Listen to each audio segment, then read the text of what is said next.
Hello students, myself Jitendra Shukla. Today we are going to solve the questions of worksheet 3. I will try to explain all the question in so simple way so that you will not face any problem to solve the questions. Now let us start the question. Write in decimal form. First one is done for you students. 9/100. देखिए इसको decimal form में लिखना है तो क्या किया उन्होंने, बिल्कुल देखिए ध्यान से देखिएगा यहाँ पर कि ये लिखा है 9/100। अब देखिएगा यहाँ पर सिंपल सा एक रूल, इसका ध्यान आप रखेंगे, इज इक्वल टू क्या लिखेंगे, यहाँ लिखे 9। अब देखिए अपॉन 100 है तो कितने जीरो हैं, 2 जीरो हैं, तो हम यहाँ से शुरुआत करते हैं, ये 1 प्लेस और 2 प्लेस, मतलब यहाँ पर डेसिमल लगेगा, 2 प्लेस के बाद यहाँ पर एक जीरो लगा दें आप। फिर से देखिए डेसिमल के बाद 2 डिजिट होने चाहिए, 9 और जीरो यहाँ लिख दिया है ऐसा। अच्छा इसको आप 0.09 या 0.09 भी लिख सकते हैं। वैसे ही क्वेश्चन नंबर 2 को सॉल्व करने की कोशिश करते हैं। अच्छा मैं आगे कुछ क्वेश्चन को एक्सप्लेन करूं, आपको ये रूल थोड़ा ध्यान रखना है। फिर से एक बार देख लीजिएगा कि 67/100 है। अब आपको क्या करना है, डिनोमिनेटर में 2 जीरो है, मतलब 100 लिखा है, इसका मतलब 2 जीरो है, तो डेसिमल 67 के बाद ये 67 है, 1 डिजिट 2 डिजिट, यहाँ पर डेसिमल हो जाएगा और जीरो आप यहाँ चाहें तो लगा दें। I hope you have got. अगर 32/10 है मान लीजिए, इसको करना है डेसिमल में, कैसे करेंगे, तो देखिए यहाँ पर डिनोमिनेटर में 1 जीरो है, इसका मतलब है कि 1 जीरो का मतलब हुआ कि आप 3 और 2 ऐसे लिख लें और पीछे से काउंट करें तो 1 नंबर के बाद एक डेसिमल लगाना है तो यहाँ पर लगा दें, तो हमारा नंबर हो जाएगा 3.2। इस तरह क्वेश्चन आपको आई होप समझ में आ गए होंगे। आइए कुछ और क्वेश्चन समझने की कोशिश करते हैं। जैसे देखिएगा यहाँ पर हमने लिखा है 3/100। देखिए ये रफ वर्क मैं यहाँ पर कर रहा हूँ, 3/100 है इज इक्वल टू 3 लिखा, और डेसिमल यहाँ पर कितने शिफ्ट में, कहाँ पर शिफ्ट होगा, 100 में 2 जीरो हैं, तो 1 डिजिट और 2 डिजिट, मतलब यहाँ पर डेसिमल आएगा, मतलब यहाँ पर एक जीरो और लगाना पड़ेगा। फिर से देखिए डेसिमल के बाद 2 डिजिट होना चाहिए, या आप ये कहें कि हम राइट साइड में, लेफ्ट साइड में जाएंगे, यहाँ शुरू करेंगे और कितनी बार जाएगा, देखिएगा इट शुड मूव कितनी बार, हाँ 1 और ये 2, 0.03 यहाँ हो जाएगा। चलिए आगे चलते हैं।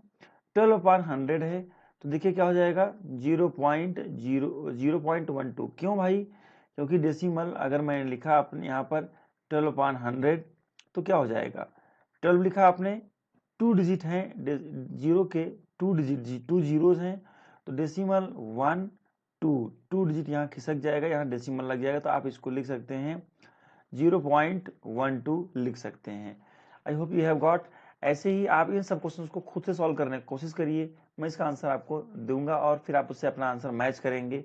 पे अटेंशन, 23/100 है, अगर यहाँ पर मैं इसको लिखने की कोशिश करता हूँ, आपने कहा कि 23/100 है, 2 जीरो है तो क्या करेंगे, 23 लिया आपने, 1 2 यहाँ पर डेसिमल लग जाएगा, तो 0.23 हो जाएगा, यहाँ पर लिख लिया जाए 0.23। आप चाहें तो 0.23 भी लिख सकते हैं।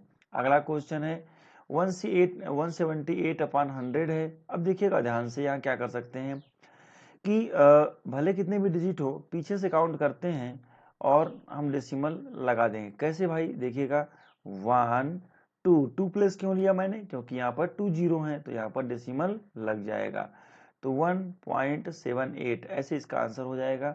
यहाँ पर हम लोग ऐसे लिख लेते हैं। आगे देखिएगा, नेक्स्ट क्वेश्चन की तरफ चलते हैं। रफ वर्क भी आप जरूर करेंगे। आगे क्वेश्चन नंबर एफ को सॉल्व करते हैं। 3572/100। ध्यान से देखिएगा क्या करना है, मैं यहाँ पर नंबर लिख लेता हूँ 3572, और 2 जीरो है यहाँ पर डिनोमिनेटर में, इसका मतलब 2 डिजिट डेसिमल आएगा, 1 2, और यहाँ पर लिखा जाएगा डेसिमल। ठीक है, तो आपका आंसर हो जाएगा 35.72। रफ वर्क आप जरूर करिए जिससे आपको प्रॉब्लम नहीं होगी समझने में। तो आई होप कि you have got the logic कि 35.72 हो जाएगा, तो यहाँ पर हम लोग इसको लिख देते हैं 35.72। अगला क्वेश्चन नंबर जी करते हैं। 7/1000 है, देखिएगा ध्यान से, तो क्या करना है, यहाँ पर 7 लिया मैंने और कितने डिजिट शिफ्ट होगा, 3 जीरो है डिनोमिनेटर में, 1 2 यहाँ पर डेसिमल आएगा, मतलब यहाँ डेसिमल के बाद 3 डिजिट होने चाहिए। डिजिट नहीं है तो आप 0 लगा दें। Please listen carefully. 0.007 इसका डेसिमल फॉर्म होगा और आप इसको ऐसे ही लिखा रहने दें, या आप इसको 0.007 भी लिख सकते हैं। तो यहाँ पर लिख लिया जाए 0.007। और बाकी के दोनों क्वेश्चंस को I request you to please solve these 2 questions your own, और मैं थोड़ी देर में इसका आंसर करके आपको बताने की कोशिश करूंगा। तो listen carefully. Yes, please match your answer. I hope कि आपका आंसर मैच कर लिया आपने, दोनों का आंसर सही आ रहा होगा। अच्छा, आप यहाँ पर 0.03 की जगह 0.03 भी लिख सकते हैं, मतलब पॉइंट के लेफ्ट साइड में 0 आप लगा सकते हैं। चलिए आगे चलते हैं। Write as fraction. देखिएगा यहाँ पर आपको फ्रैक्शन दिया था और आपने डेसिमल फॉर्म में कन्वर्ट किया, और here they have given the fraction and we need to convert it into fraction. ये बड़ा आसान है, ये तो और भी आसान है। कैसे आसान है देखिएगा, मैं क्वेश्चन नंबर 42 करता हूँ। जैसे मान लीजिए 0.42 है, 0.42 क्वेश्चन है। यहाँ पर एक मिनट कुछ प्रॉब्लम आ रही है। ओके, 0.42 ये क्वेश्चन है। तो डेसिमल देखिए, पहले आप इसको होल नंबर के फॉर्म में लिख लें और अपान देखें कि डेसिमल के बाद कुल कितने डिजिट हैं। ध्यान से देखिए, 1 और ये 2 डिजिट हैं, तो यहाँ पर 2 0 लगा देना है। मतलब क्या हो जाएगा सर, 42/100। ठीक है, ऐसे ही 0.39 आपने लिया है। पॉइंट के बाद कितने डिजिट हैं, 1 2, तो 39 क्या लिख देंगे, 100। यहाँ पर भी हम लोग लिख लेते हैं 39/100, या 3900 भी कहते हैं इसको। आगे भी आप देख सकते हैं 0 पॉइंट के साथ में क्या लिखा जा रहा है, 0.05 है। तो कैसे करेंगे, बहुत आसान सा क्वेश्चन है। आप यहाँ पर 5 लिखें और डेसिमल के बाद कितने नंबर हैं, ध्यान से देखिए 1 2, फिर से देखिए ये है 1 और ये 2 डिजिट्स हैं, तो आपको 1 के बाद 2 0 लगा देने हैं, तो 500th हो जाएगा। I hope you have got.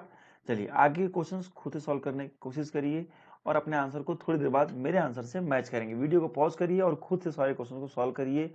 Okay, I hope कि आपने कर लिया होगा और मैच योर आंसर।